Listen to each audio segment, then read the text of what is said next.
तर रामकृष्ण हरी मंडळी, तर आपल्याला जायचं होतं जोगेश्वरी मातेच्या दर्शनासाठी. तर मग पुढे आलोच्या नंतर आपण कमानीच्या आत घुसलो. आपल्यासोबत होते आपले मित्र विक्रम भाऊ शिंदे आणि सागर भाऊ. नंतर विक्रम भाऊ म्हणलं गाडी काढा तुमची, आपण मस्त एकदम निसर्गरम्य वातावरण असं आपल्या जोगेश्वरी माता व इंद्रगडी मातेचे दर्शन घेऊन येऊ. पुढे आल्याच्या नंतर तर आम्हाला खूप गर्दी दिसली. म्हणलं आज एकदम जास्त गर्दी झालेली आहे.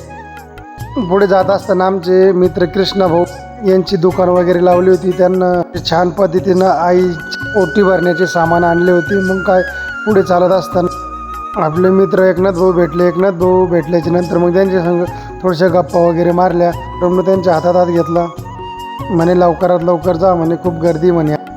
पुढे मंदिर जात असताना तुम्ही पाहू शकता इथे फराळ वाटप चालू आहे. छान पद्धतीनं असे भाविक इथे फराळ वगैरे करत आहे.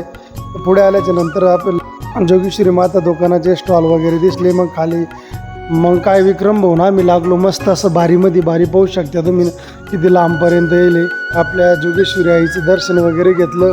इकडे आल्याच्या नंतर सगळे जोगेश्वरी मातेची कमिटी अशी पद्धतीने नियोजन चालू आहे. काय पुढे आल्याच्या नंतर फराळ वाटप चालू होतं. फराळ केल्याच्या नंतर मग आम्ही चाललो आता आपल्या इंद्रगडी मातेच्या दर्शनासाठी.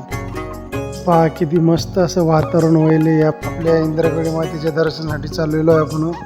मग काही देवीच्या मंदिरात वगैरे आलो, दर्शन वगैरे घेतलं. दर्शन घेतल्याच्या नंतर असं मस्त वातावरणाचा आनंद लुटू लागलो.